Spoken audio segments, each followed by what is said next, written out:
_______________________ Is your support academia? May wasn't paying too much attention to the contents of the message anymore, instead trying to find a way to pop the front off of the small device and dissect the mechanism within. She already knew she was going to get into UA, and so chose not to pay much attention to what the strange shirtless man was saying. After all, she was certain they would see her genius. Her thoughts were halted when she heard a small pop, as her flathead screwdriver managed to catch on the inner seam of the faceplate. Popping it open, she stared in wonder at the small device, vision zooming in on the various circuits, settling for some time on the small rotor underneath a small convex lens. Yue sending these complex gadgets fascinated her and only reinforced her belief that she chose her school right. Yue was the best, and their alumni deserved only the best. Slowly removing the motherboard of the projector, she heard a knock at her door, and her father walked in, face and arms covered in a thin sheen of motor oil and sweat. He looked at his daughter, eyes crinkling slightly as he smiled down at her. "Hey, May. So did they give you your results?" May didn't look up from operating on the small object. "Hi, did you know that they have microscale holographic projectors? They sent it in this envelope. It has this amazingly precise soldering work, and the whole device has no visible coolant system, despite having a rotor capable of rotating at least 900 rotations per minute. And all in an object only about 4 centimeters on each side. That is quite impressive, May." She couldn't see it, but her father was rolling his eyes fondly. "But did you get in?" Oh, May nodded slightly, still not turning away from laying out all the pieces on her bench. "Yes, I got in." May's father lifts his arms, chuckling loudly. "That's wonderful, May. I bet you are excited. One step closer to your goal, huh?" May nodded, stretching the wires out straight and then sorting them by length. She didn't speak further, though her father didn't seem too bothered. He turned around before looking back at May. "I am gonna go tell your mother to make your favorite tonight. She's going to be so proud." He turned and closed the door behind him. She looked down at the pieces of the machine, all laid out and organized in front of her, and she began the process of trying to put it back together. She always liked figuring things out, though the lack of directions might make this difficult. She really wished she could find some schematics for this. Though more than that, she wished she had gotten a chance to see the internals of that mechanical arm. Her thoughts pivoted to the boy with the robotic arm. "Izuku?" It didn't really matter, she would ask him again when she got to Yue. After all, if he really did build that arm himself, she had no doubt he got in. She wondered to herself about how the arm seemed to move. Was it a wireless connection? A cerebral implant? Maybe it was some sort of muscle tension sensor? So many possibilities raced around in her head, so many questions about the inner workings of the design. She simply had to know, and she would get her answers eventually. Maybe robot boys would be interested in a partnership? "May, you're going to be late for dinner." Her mother's call broke her out of her musings, seeing the device on her desk half assembled again, albeit still non-functional. She looked up at the clock, seeing that about an hour had passed since her father had come to her room, and briefly considered going back to the device. But a twisting pain in her stomach, followed by a loud growling, reminded her she needed to eat, and ultimately pushed her out of her chair and out her bedroom door.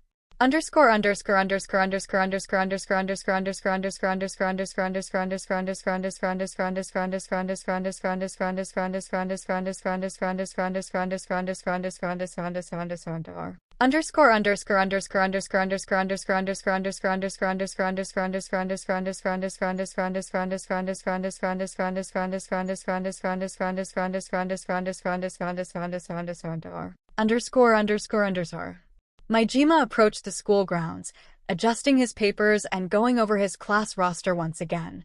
He didn't want to embarrass himself by getting someone's name wrong on the first day. He was glad the weather was favorable today. April weather can always be touchy day by day, but this way maybe he would be able to keep the bay doors open in the classroom, offering a bit of a breeze.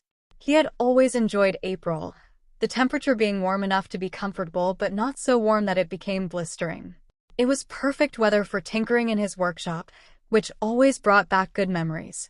Walking down the halls, 𝗵𝗃𝗃 approached the classroom, fingers crossed, hoping that his students wouldn't be too unruly this morning, and opened the door. "What mechanism did you use for the locomotion? Is it servo-driven or piston-driven? How does it read input? Is there some kind of controller?" 𝗵𝗃𝗃 immediately noticed a pink-haired girl crowding over a green-haired boy's desk, rapidly firing questions quicker than the poor boy could answer him. The girl's golden eyes were focused solely on the boy, though probably more on his arm if he was willing to take some guesses. May Hatsum, first place on the written exam. Looking down, he saw the boy covering his face with his arms, leaning away from the girl, who did not seem to take the hint. The boy almost seemed to be trying to shrink into his seat, but didn't seem to notice the action was forcing more of his right sleeve to raise,